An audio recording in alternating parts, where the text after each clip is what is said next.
Assalamualaikum warahmatullahi wabarakatuh. Jumpa lagi dengan saya Adel. Selamat malam buat teman-teman semua, para pecinta horor, para pecinta cerita-cerita misteri gitu ya teman-teman. Seperti biasa teman-teman, aku selalu mendoakan kalian yang terbaik. Sebelum ke cerita, kita fokus ke cerita. Kita like dulu, subscribe, komen, loncengnya, dan jangan lupa di share-share ya teman-teman. Oke, sehat selalu, limpahkan rezeki yang berlimpah, amin ya robbal alamin. Oke teman-teman, kali ini aku akan membawakan cerita seorang subscriber aku. Dia adalah Mbak Ayu. Mbak Ayu ini tinggal di daerah Jawa Tengah ya teman-teman ya.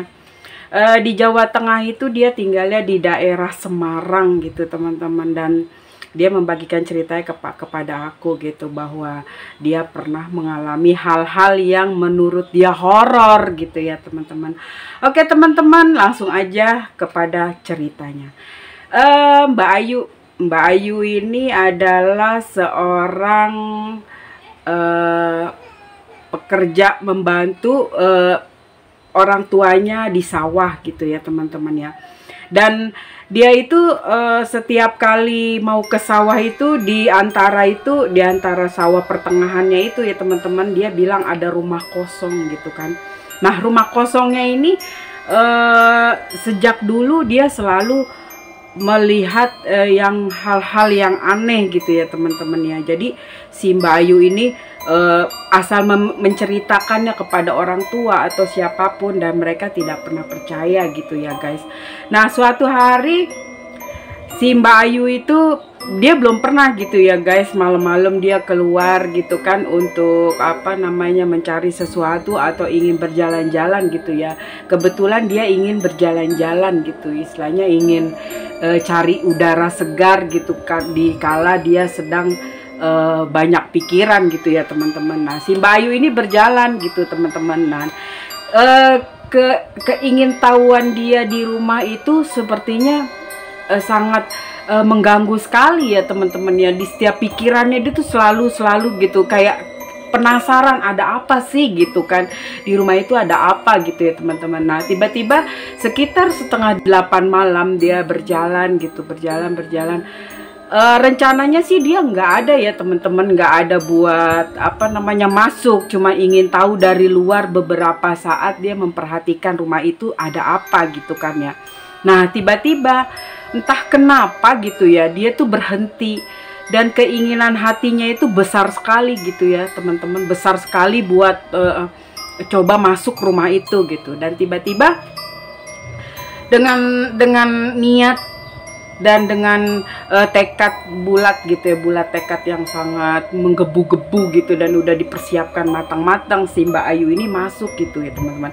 Dan rumah itu ada gerbangnya gitu. Kalian tahu nggak sih, rumah kosong gitu kan udah sekian puluh tahun, dan bentuknya itu gerbang gitu ya, kayak zaman Belanda kali ya kalau kata aku bilang sih. Nah tiba-tiba dia berdiri di pagar di gerbang itu sambil megang gerbangnya gini ya teman-teman. Dia melihat ke dalam, dia celingak-celinguk, diperhatiin gitu, masuk nggak ya, seperti itu gitu ya guys. Nah tiba-tiba pada saat dia udah niat masuk, dibuka pintunya dong, krek gitu kan. Nah terbukalah pintunya tuh. Nah begitu terbuka pintunya, dia melangkah teman-teman ke dalam. Dia melangkah ke dalam dan dia memperhatikan di sekitarnya. Tiba-tiba di saat pintu dia masuk, dia pas mau masuk ke dalam itu ya teman-teman ya, pas dia mau masuk dia lihat dia coba buka begini, ternyata terbuka teman-teman pintunya itu bisa dibuka, dan dia masuk guys. Itu suasana di dalam, kata dia ya guys ya, udah satu merinding gitu ya, udah horornya aduh minta ampun gitu ya. Ini kaki dia guys, kaki dia itu sama hati dan isi kepala dia udah pengen keluar karena nggak tahan dengan keadaan di situ. Auranya sangat besar gitu ya katanya teman-teman. Nah entah kenapa tiba-tiba dia masuk terus ke dalam.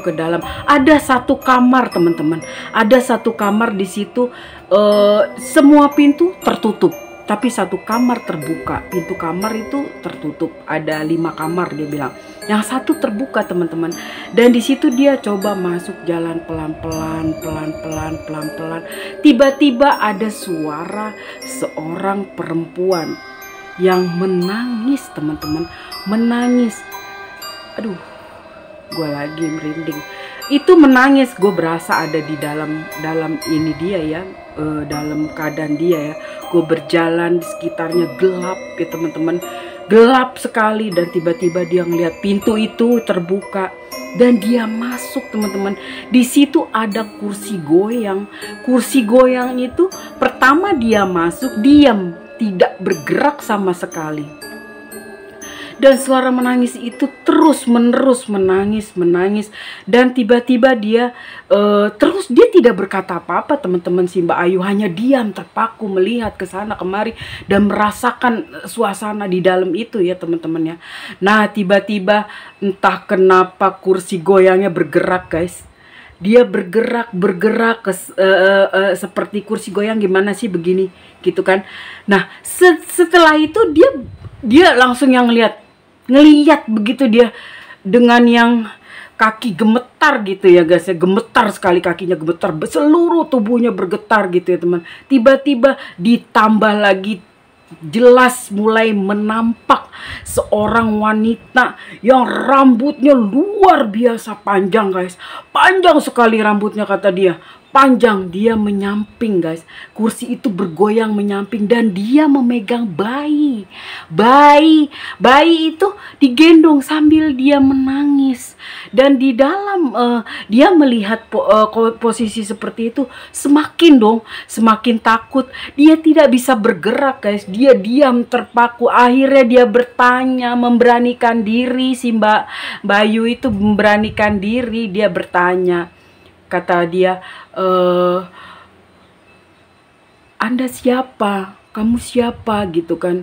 Saya kesini tidak ada niat mengganggu, kata Mbak Ayu gitu. Tiba-tiba si perempuan itu dia bilang, lancang sekali. Dia dibilang lancang guys.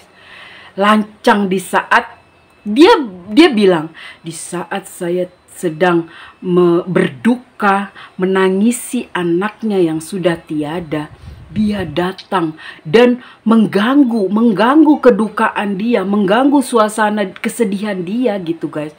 Tiba-tiba guys si Mbak Ayu itu bilang, aku tidak pernah mau mengganggu, aku di sini hanya ingin tahu gitu, karena semenjak dulu saya di sini selalu lewat. Rasa penasaran itu selalu mengganggu saya. Sekarang saya sudah tahu dan saya akan keluar. Tidak bisa semudah itu kamu keluar setelah mengganggu saya. Kayak sinetron guys. Jadinya berdialog dia kan. Hebat. Mbak Ayu bisa berdialog gitu kan. Nah setelah itu dia tetap, Mbak Ayu tuh mau keluar guys. Dia memaksa keluar. Dia tidak bisa keluar gitu. Dia hanya diam di situ dan pintunya tertutup. Ketutup pintu. Dia di dalam ruangan itu guys, tidak bisa apa-apa.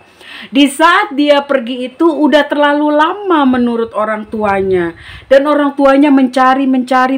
Akhirnya di depan rumah itu orang tuanya aneh gitu guys ya. Aneh kok tiba-tiba pintu gerbang ini sekian puluhan tahun terbuka begitu saja. Mereka masuk dan warga masuk, teman-teman. Dia minta bantuan warga, ada sekitar 4 orang untuk masuk ke rumah itu. Ternyata memang rumah itu udah tidak bisa lagi diajak kompromi gitu guys ya. Udah sering katanya orang lewat situ diganggu lah, ada yang dibawa karena dia suka gitu kan. Nah tiba-tiba semua masuk ke dalam. Akhirnya ketemulah si Mbak Ayu ini teman-teman. Mbak Ayu ini yang diam terpaku, hanya berdiri, bergetar seluruh tubuhnya dan tidak bisa sama sekali dia berbicara. Dalam keadaan kondisi syok, dalam keadaan kondisi diam, dia dibopong teman-teman, dibawa keluar menjauh dari tempat itu. Dibawalah pulang, Mbak Ayu dibawa pulang teman-teman. Setelah dibawa pulang, dia berteriak, meronta, mengamuk karena dia tidak suka Mbak Ayu dibawa ke rumah itu. Ternyata Mbak Ayu sudah dirasuki, sudah dimasuki si perempuan tadi.